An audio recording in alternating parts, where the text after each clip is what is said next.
sinzi niba umuntu bita Alice wagiye kuzimu uzi story yiwe, gusa abantu bazi umuntu bita Alice wagiye kuzimu za Demirisi kumbuke kuntu yaturishije umutima atubeshya, ariko ari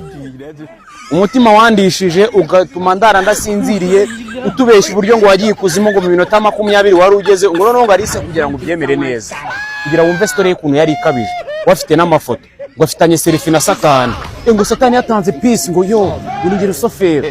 ushobora tube ubundi Alice niwe mutubuzi, niwe muntu wazanye scam mu gihugu bwa mbere na mbere, niwe muntu wateguye script y'ikinyoma kwisi mu Rwanda